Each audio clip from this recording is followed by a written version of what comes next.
Bonjour tout le monde, félicitations pour notre méga mix. Je suis très heureux d'être ici aujourd'hui. J'ai des nouvelles passionnantes pour vous aujourd'hui aussi.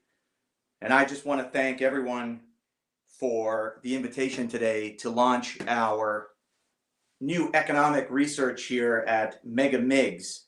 And thank you for joining me today. It's a little strange, I'll be honest. I don't know how many of you are here. I can only see myself. So we'll all have to do the best we can. But the tech people here at Calico and Mega Migs have been fantastic. So thank you very much. As you can see on my screen, the title of our economic report this year is Canada's Video Game Industry, a National Champion Making a Global Impact.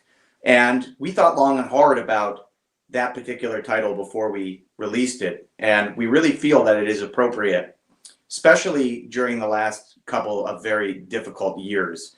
And obviously, I would like to address the fact that it's been 2 years since I've been on the MIG stage in person, and obviously it's been a couple of difficult years, but I am thrilled to be back, even if we are still virtual. So the title means everything, and as we go through the next 30 minutes, I'll try to keep it to 30 minutes, you will see how Canada's video game industry really is helping our economic rebound from the pandemic, as well as contributing and making a global impact around the world. A quick note on the methodology of the numbers that you're going to hear today. And credit to Nordicity Group Limited, who did the study for us again. We keep doing this in order to benchmark and make sure that as we move through the years that we are able to show, a continual progression one way or the other based on the same methodological way of doing things. I am happy though this year, and I do want to thank every company that participated in providing data for this study. This study means nothing, or it would be nothing without your input. And so I can't thank you enough. My team and I thank you for all the work that you did to help us come up with this today. And you'll see what all that work entails. But I am happy to report that almost 160 companies this year provided data, full data for our report that allowed us to produce what I would consider to be probably the most statistically accurate portrayal of the Canadian video game industry that we've ever produced. Now, again, for those of you who have no idea who's just been talking for the last minute or two, my name is Jason Hilchey, and I'm the president and CEO of the Entertainment Software Association of Canada. And who are we? Well, we are the trade association for the video game industry in this country. We represent a number of large, medium-sized international companies, as well as Canadian-owned studios from coast to coast. We have members from St. John's, Newfoundland, and I'm happy to say all the way to Victoria, British Columbia, and all points in between. A lot of members, a lot of investments in Montreal area and Quebec. Now, our purpose as an organization is to represent the industry, and I like to say that we do that on a couple of points. The first is we protect the industry, and we protect the industry from a number of different things that come up. Obviously, a lot of the issues that I have listed here, the gaming disorder, loot boxes, tax incentives, talent and immigration are all critical for the continued growth of the video game industry in Canada, but managing those in an appropriate way to make sure that the government and regulatory landscape in this country is such that it is and continues to be a quality and positive environment to make video games in Canada. And our industry association does that by leading. We also promote the industry, sort of like what we're doing here today, the report that we've released, the media associated with that, and all of the content that my team has built to put out today. So what we try to do is ensure that the industry is well represented and promoted, and the positive narrative around the impact that we make is well communicated. And so that's what we're doing today. And we do that a lot through government engagement. Now, these pictures are from February 2020. This is the last time that we were able to meet in person with the federal government at our annual parliamentary day. But it was a huge success. And I mean, in fairness, we were probably one of the last organizations, if not the last organization prior to the pandemic, who was actually able to put on a presentation. We are thankful for that. But I'm happy to say that we have excellent representation, and the industry has excellent representation at the level of the federal government with key ministers. As you can see, the former industry minister, Navdeep Bains, joined us. You can see him with Master Chief. You can see him with the stormtroopers and a lot of us from the industry. And it really is, a testament to the work that the entire industry does collaborating together, because it's not just us that does it. We couldn't do it without the members and the industry. But we have an excellent voice at the federal government level, and in collaboration with all of our partners across the country, including Le Guild in Quebec. The industry is well represented as well at the provincial level. And you can see some of the work that everybody's been doing has resulted in some incredible industry headlines over the last year or so. You can see that the industry has been characterized as one that has continued to grow and make a very positive impact during the pandemic. You're seeing a lot of headlines about growth. You're seeing a lot of headlines about video games really making an impact in people's lives as they were stuck in the house during the pandemic.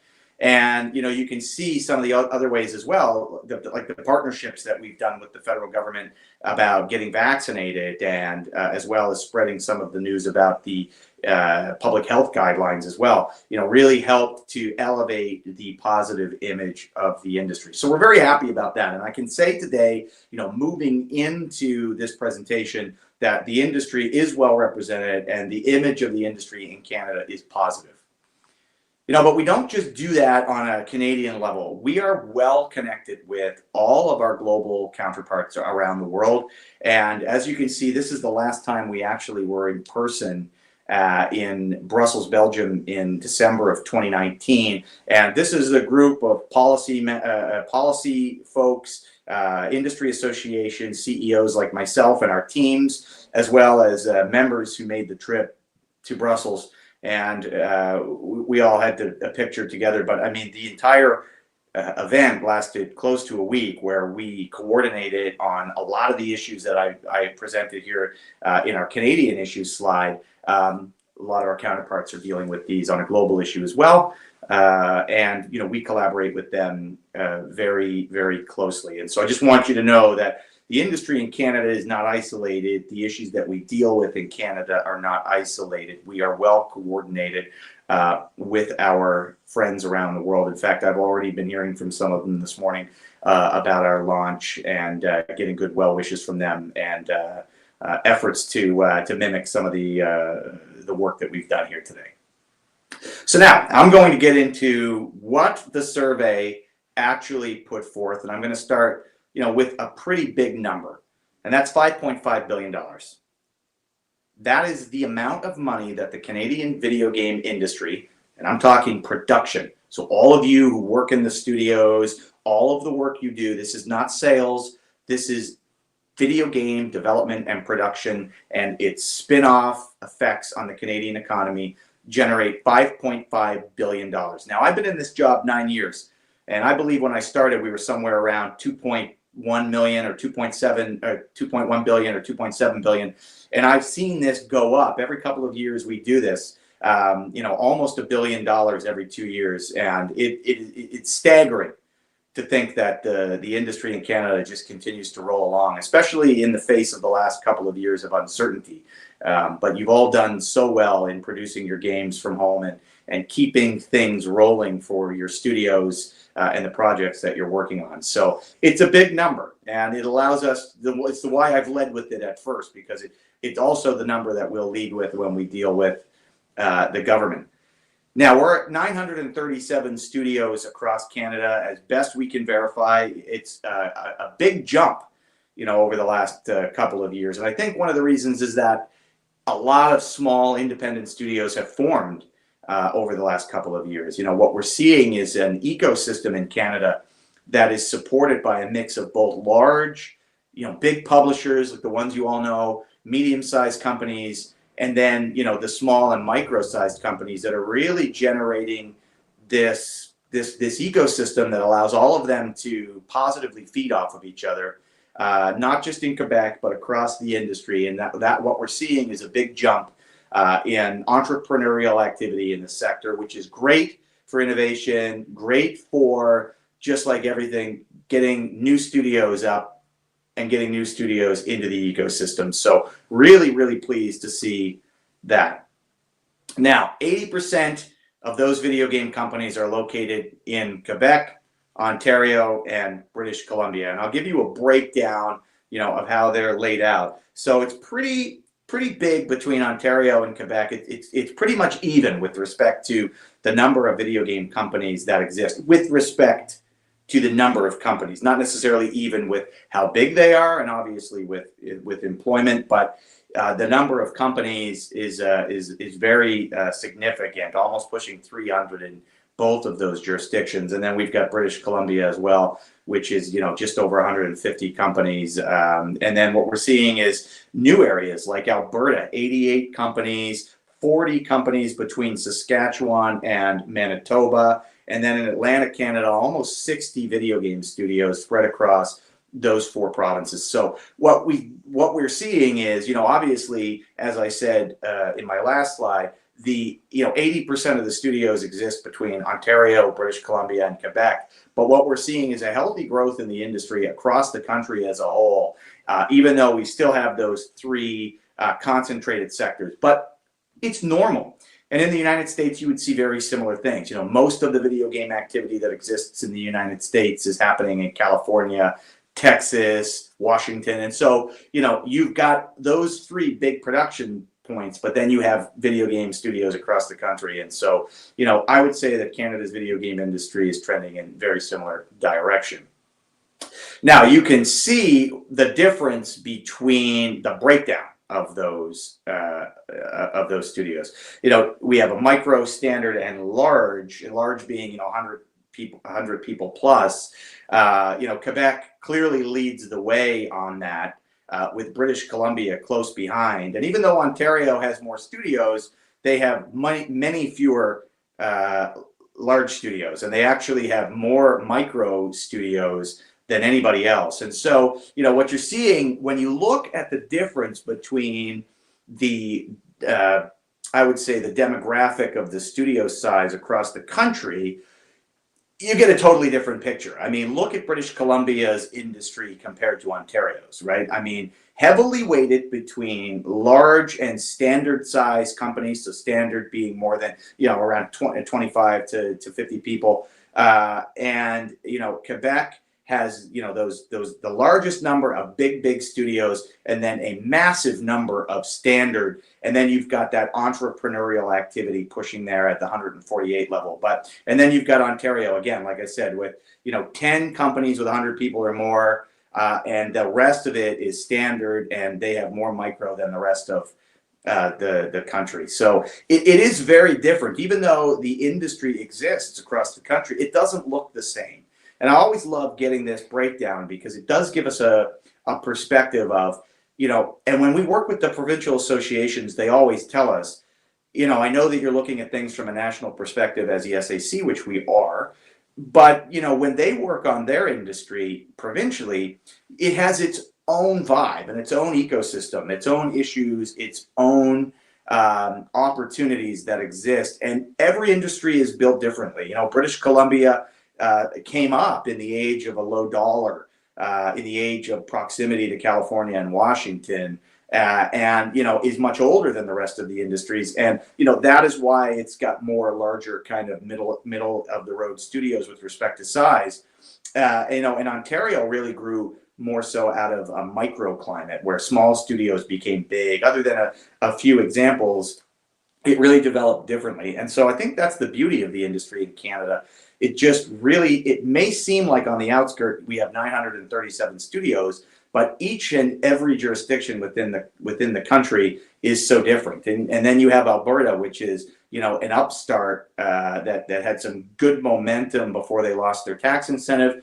they've got obviously most of the activity in Alberta, other than a few large studios, are micro activity. And so that's fantastic, because hopefully those micro studios will turn into larger studios.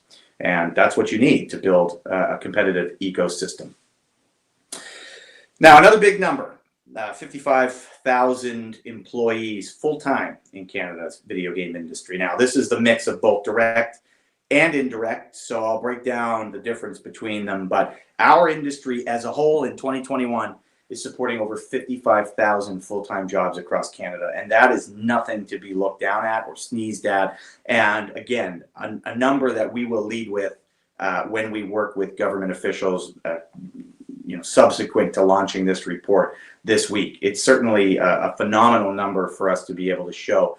And again, 32,000, just over 32,000 full-time jobs exist in the video game industry, directly employed by the video game companies that we've just been talking about across the country. The vast majority of those are permanent full-time, small amount contract, freelance, even though they could be working at a studio full-time. You may not know it, but they would be characterized as contract. And a very insignificant number of people are part-time. So it is a phenomenal story. We've grown 17% in jobs in the last 2 years, and keep in mind that we had grown over 20% in 2019, and the last 2 years have been horrific with respect to economic growth amongst most sectors. And so as I said at the beginning of my presentation, the story that we have to put forth of the video game industry in Canada is one of resilience.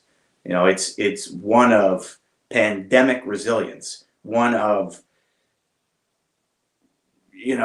battling the odds and using technology to advance what was already happening. Most of these 32,000 people, and we'll get to this in a subsequent slide, have been working at home for the last year and a half, right? So you've still been able to launch your products. You've still been able to do your job.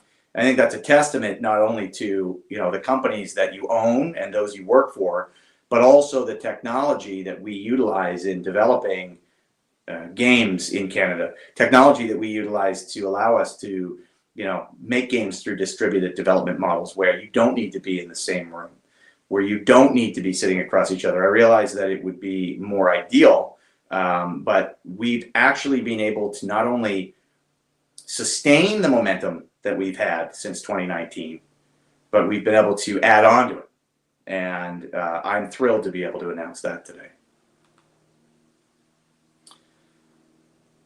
Now, this will give you an overview of where the employment exists in Canada. Obviously, Quebec continues to lead the way with some good growth. I mean, I think that, speaking of Quebec, there are way more jobs that could be created in Quebec. And I think everybody knows that. And I think the challenge that we need to face moving forward is, and I'll get into this again in a subsequent slide, is a focus on talent production in Canada. Working with governments on all levels to introduce computer science, or at least programmatic thought courses, into the curriculum at a young age. Getting and targeting kids, both boys and girls, at a young age, to let them know that the video game industry is definitely a place where they can make a career, where they can make an impact globally. Games that they make in Canada are being sold all over the world. And, I know that the growth in Quebec could have been much more if we were able to secure the talent that we need in order to fill those jobs. And, you'll hear more from us in the coming weeks and months about Canada's role in developing technological talent and tech talent and introducing these skills into the school system. But, a lot of the growth that we could see, I believe, could actually be increased if we were able to access the talent that we need to be able to move forward. Now you'll see the breakdown of the rest of the provinces here.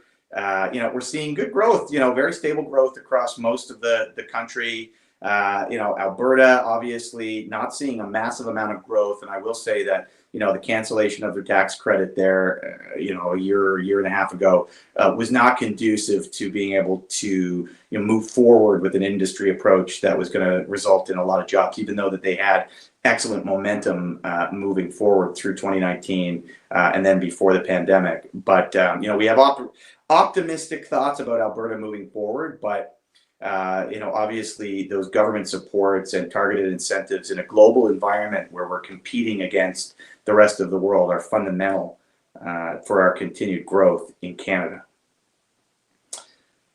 Now, this is a stat that's really interesting, though it is down from 2019. At 76% of full-time jobs come from large companies. I mean, this isn't a new stat for us, but it's about 8% lower, I believe, than it was in 2019. I think it was 84% of companies employed, or 84% of employees worked at large companies. But, it is the way it is. We have 937 companies in Canada. Most of them are small, and most of the employment exists at those large video game companies that of that have the ability and the resources to be able to hire people really quickly and create long-term opportunities. But the great thing, and I mentioned this in the discussion I just made about the ecosystem, is that as time goes on, we're seeing more and more people, and you'll see that with the drop in the percentage of the number of people who work at those large companies. You're seeing people want to do their own thing, and they want to create their own companies, and they want to see what they can do on their own.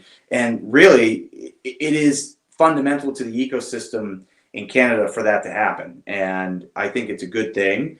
Obviously, as I mentioned, in the talent wars that we're having in Canada, because our industry is so supercharged, it is challenging for everybody. But I believe that it fosters innovation and collaboration. And who knows? A lot of those small companies that make excellent products may have the ability to, get bought out by a larger company, or have their game published by a company and, reach an audience all over the world. So it is an interesting statistic, but it is interesting that it has dropped a little bit. Now, one thing that we always tell the government when we meet with them is how our industry is producing highly skilled, well-paying jobs. And at almost $79,000 a year average salary, and I'm talking across the spectrum from junior to senior, the average salary, continues to go up, and it's almost $79,000 this year. It's up by a few $1,000s from the last study, but that's on average. The important part to note is that this is about double what the average Canadian wage is. So it's a phenomenal opportunity for us to convey the impact of the industry to those of people who may look at the industry and not understand. They may say, oh, video games, but they don't see that video games are an opportunity to make a viable career. It's an opportunity to make good money. It's an opportunity to help rebuild the Canadian economy after COVID. And so this number is fundamental for us as well in being able to show that the industry is one that continues to deserve government attention or additional attention moving forward. And so it's thrilling for me to be able to say that we continue to grow in that. Now, one place where I would say I'm not super thrilled is the marginal growth of women in the industry. And some people may look and say, well, why do you present this if it's bad? And we made a commitment to ourselves back in 2015 when we did this for the very first time that we were going to continue to collect this data and present this data and be transparent about this data, because it is really, really important to the video game industry and to the ability for us to understand where we are and to move forward with an industry that is inclusive, diverse, and has the ability to attract people from every walk of life, all genders, backgrounds, and women are an important part of the industry. And even though they make up 23% of the industry, they're spread across a number of different professions. And so what I will say is, even though they're up 3% in employment over the last 2 years, I think this chart is really interesting because it shows you the percentage of people in the industry who identify as female and are directly working on games. And so you'll see that in various parts of the country, that kind of varies. Obviously, as the company gets larger and the infrastructure within that company gets larger, a lot of women, while they are working on games, there's opportunities in other parts of the company. I think what you see in places like Atlantic and the Prairies is that you have a lot of micro companies, and it does give, the women who work in those companies have a much better opportunity to be working on games because there is no infrastructure, middle layers, there's no PR functions, there's no marketing functions, there's no administrative functions, where in other places, a lot of that 23% does get tied up in those positions. Now, I think that one of the things that we need to do, moving forward in the industry, and I go back to the skills discussion, is that we need to ensure that to get more women in the industry, we need to get more women into, the digital arts and computer science. When I speak to deans of computer science programs and they tell me that their enrollment is 15% women, it is impossible for us to exceed 15% women in tech if we aren't graduating 15% women from computer science programs. So we need to go back and address that. But I would argue that it starts even younger than that. And I don't know who's watching today, but I'd love to applaud my friend Kate Arthur at Kids Co Jeunesse, who we've been supporting for years and, always inspires me. And I always mention her and her vision years ago to create an organization that would act as an outside firm that would go into the school systems and teach kids coding. And it does that through, simple, innovative ways, but it does it at a stage where it reaches kids and girls at an age that is young enough for them to not feel that technology is a boys' industry. And I really feel and believe that from everyone that I've spoken to, we as a country need to do better getting this technology education into the school system at a young age before it becomes tainted or gender stereotyped. And, I really do think that if we could do that, there'd be such a bigger opportunity for us to open up employment opportunities and bring in more people. Because, again, as I said, we have a lot of jobs available, and we need the best people, and we need them from all backgrounds. And so, again, you will hear more from us in the coming weeks and months about what we need to do to position Canada in a kind of post-pandemic digital skills rebuild. But I do believe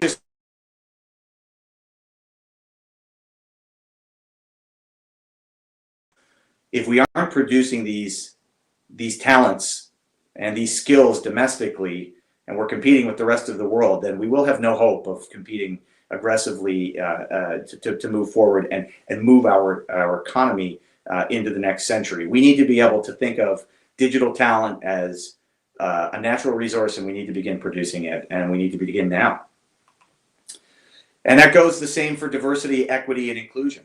Now, again, this is a new data point that we've measured this year. And, the question was about, do you have an equity, diversity, and inclusion plan across the industry? And obviously what you will see, so we've broken that down. So an EDI recruitment plan, do you have a retention plan, and do you have a training, career, and development plan? And you can see at the bottom, it's spread out across the studio sizes that I just went over: micro, standard, large. Obviously you will see the best results are in the large companies, obviously because they are likely older, they have more infrastructure, they have more policies in place, they have people in place that can manage this. And again, you see the lowest scale in the micro, who are focused on getting a company up and getting games built and out the door.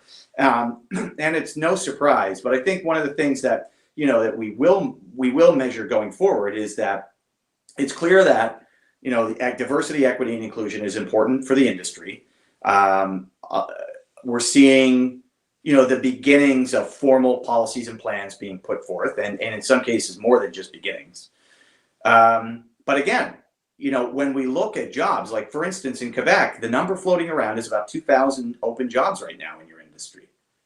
And if we have any hope of filling those, we need to be able to open our arms as an industry to, everyone from all diverse backgrounds, and the bigger the pie, the bigger our industry is going to get. And so, as time goes on, I do really hope that we find an opportunity to embrace both opportunities to get more women in the workforce, but also more diversity in the workforce. And I truly do believe, and I know that most companies do also believe this, that by doing that, we are going to open up doors to, talent that is going to be able to power our industry going through, the next 10 to 20 years. Now, one of my final slides is a very interesting slide about work. As I said at the beginning of my presentation, a lot of you are working from home.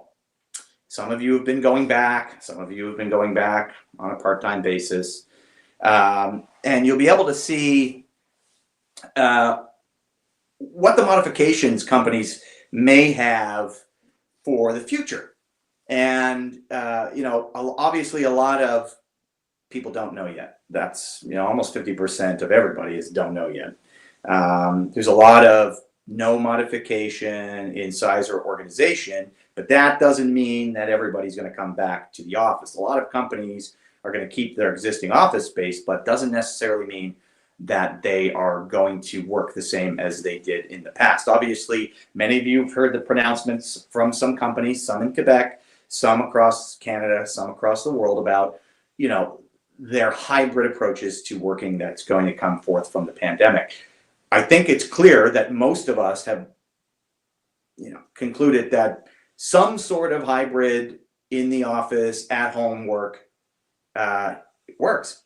It's not perfect, but it works. And I think that for those that want to, there's going to be opportunity for you in that. I mean, some companies will do a hybrid. There's some that are doing work from anywhere. Some that are, I just saw, doing a hybrid and then increasing salaries because they want to be able to capture and retain the best talent. Because as we move forward, the landscape of employment and working and where you work and how you work is going to change, and it's already changed. And as you can see, as I've mentioned, with the number of job openings that exist and the growth that we're seeing in the employment landscape, 17% growth in jobs over 2 years, we're going to get squeezed. And so we need to be as flexible as possible, not only bringing in more people into the workforce than we ever have before, but also being more flexible than we have been in the past with respect to, the working environment. And I think that the data that you're seeing right now with what the plans are going forward,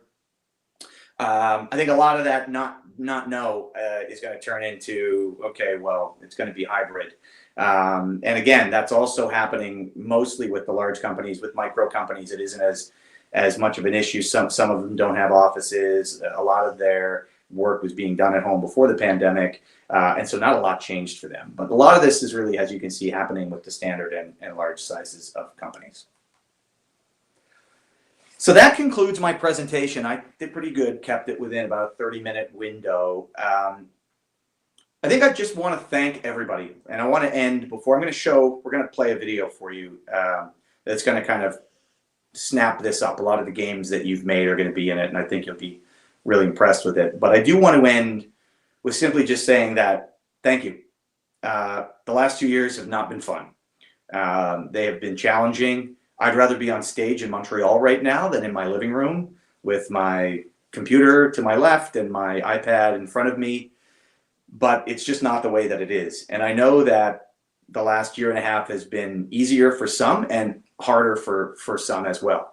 And I think it's a testament to you, the developers in our industry, and those who are working directly on the games, that you've been able to continue being moved home, having your life upended and shifted, having the way you work changed, to continue to be able to produce and release the worldwide successes that we produce here in Canada and that you produce. And as someone who doesn't directly make games but spends a lot of time with my team trying to make the environment for you to make games here as best as possible, from my team and myself, I just want to thank you and say bravo and keep up the great work. And on that note, Production team, you can play the video. I just want to thank everybody for letting me be here. Thank you. Enjoy Migs.